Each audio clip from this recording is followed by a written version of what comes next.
نہیں دیکھیے یہ اتنا سادہ نہیں ہے. اگر اس مہینے کے آغاز میں اقوام متحدہ میں ایک رپورٹ پیش کی گئی جو اینٹی ٹیررزم کے اوپر ان کا ایک ریزولوشن تھا بڑا فیمس 1262 یا 1263 اس کا نام, اس کی ایک رپورٹ پیش کی. اس کے اندر دو باتیں بڑی اہم ہے پراز صاحب.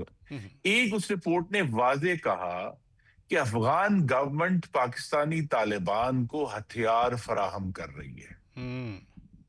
تو یہ معاملہ یہ نہیں ہے کہ اچھا جی چلیں یہ ہماری سرزمین پر ہے ہم ان کو نہیں روکیں گے.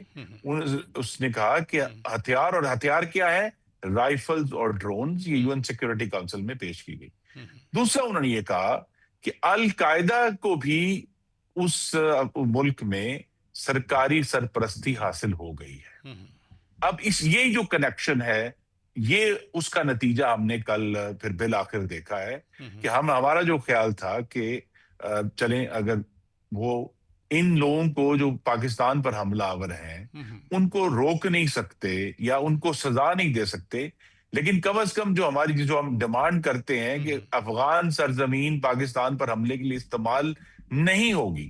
دیکھیے یہ بہت ایک کمپریہنسو سٹیٹمنٹ ہے, تو اس کے بھی وہ کرنے کے لیے تیار نہیں ہے. اور آپ کے ناظرین کو یہ بھی یاد کرا دوں کہ جب دوحہ میں اور استنبول میں بار بار یہ کہا گیا کہ آپ ہمارے ساتھ ریٹرن ایگریمنٹ کریں, اسی بات اسی ایک جملے پر انہوں نے ریٹرن ایگریمنٹ کرنے سے انکار کر دیا, جس کا مطلب یہ ہے کہ ان کی جو ہے کوئی اس وقت انٹینشن نہیں ہے کہ وہ تحریک طالبان پاکستان کو روکیں گے.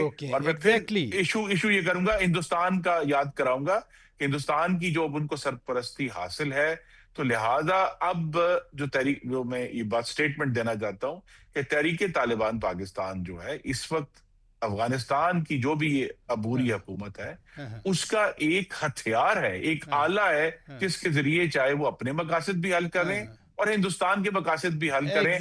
پاکستان کے اندر 3 محاذ کھلے رہے, مشرقی محاذ بھی, مغربی محاذ بھی اور اندرونی محاذ بھی. ویسے جو آپ نے فرمایا, جو کریکٹرائزیشن آپ نے افغان طالبان کی آج D G I S P R کی پریس کانفرنس تھی, انہوں نے بھی یہی بات کی کہ افغان طالبان ہی تمام دہشت گردوں کی پشت پہ ہیں. ایمبیسڈر آصف درانی صاحب, جب ہم سمپتھائزر کی جو رپورٹ ہے وہ بڑی کمپریہنسو ہے, بالکل واضح طور پہ ان کی حکومت سپورٹ کرتی ہے. جی ایمبیسڈر آصف درانی صاحب, سمپتھائزر کی بات ہو رہی تھی, آپ چونکہ سفارتی محاذ پہ رہے ہیں, جب وہ آئے 15 اگست 2021 کو اسلام آباد تو خوش تھا, تو اس وقت کوئی ریڈنگ ایسی نہیں تھی ہماری.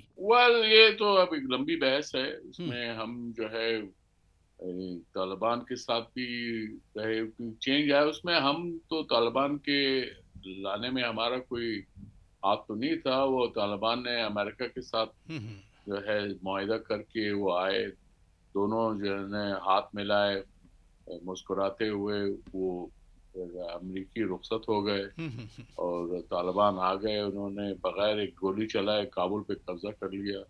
وہ جو سو کالڈ جمہوری حکومت کہلاتی تھی جس نے 20 سال رہا, وہ اس کی 3 لاکھ کی فوج تھی, وہ میلٹ ڈاؤن ہو گئی, پتہ ہی نہیں چلا کہ وہ فوج کہاں گئی.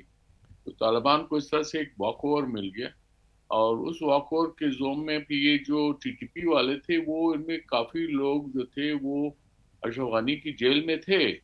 پھر یہ طالبان نے جو جیل کھولی ہیں تو اس میں اپنے لوگ بھی چھڑا لیے, ٹی ٹی پی والے پہ آ گئے, اور ٹی ٹی پی کو جو ہے کھل کھیلنے کا موقع ملا کہ وہ ان کے نزدیک جو ہے افغان طالبان کے لیے it was a pay back time, کیونکہ ٹی ٹی پی والے جو ہے وہ افغان طالبان کے ساتھ ساتھ لڑ رہے تھے جب امریکہ اور کولیشن فورسز یا نیٹو فورسز جو ہیں وہ ساتھ تھے. یہ وہ چل رہا ہے, اس میں ہماری جو ہے غلطیاں بھی رہی ہیں. ہم نے ظاہر ہے ان لوگوں کو سپورٹ کرتے رہے جو اب ہمارے لیے ادھر سر بنے. تو پھر ہماری توقعات, جو جن لوگوں کو ہم نے سپورٹ کیا, ان سے وابستہ توقعات غیر منطقی تھیں, یا اب وہ چونکہ انڈیا کے ہاتھ میں آ گئے تو انڈیا سمارٹ ہو گیا پاکستان سے بھی زیادہ؟ نہیں, میرے خیال میں یہ غیر منطقی توقعات تھی.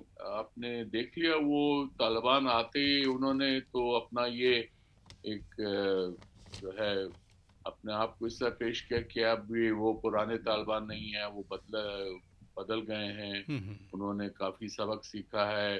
پھر وہ جب عورتوں کے حقوق کے بارے میں کہا، انہوں نے کہا نہیں، ہم جو ہے برابر کے حقوق ہوں گے، ان کے کوئی مسئلہ نہیں ہوگا، وہ کام بھی کر سکیں گے. یہ سب پھر بعد میں جھوٹ ہو گیا.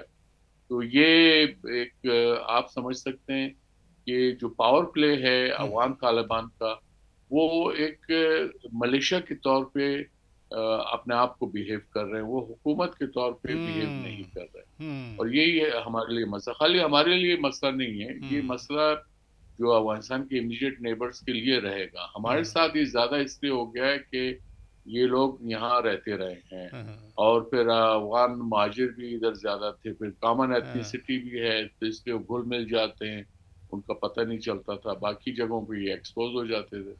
یہ چیزیں ہمارے لیے یہ فیکٹرز ہیں مل کے. اور پھر ہم نے جو ہے ہمارے جو لوگ تھے وہ بھی کچھ زیادہ ہی ان پہ مہربان ہو گئے، صدقے واری جانے لگے، تو اس سے ان کے دماغ بگڑ گئے. یا ہمیں ایک رسپیکٹیبل ڈسٹنس رکھنا چاہیے تھا، جو کہ نہیں رکھا گیا ان کے ساتھ، اور آج ہم اس کو فیس کر رہے ہیں. اور غلطیاں کا خمیازہ بھی ہم بھگت رہے ہیں. ادھر رکیے گا.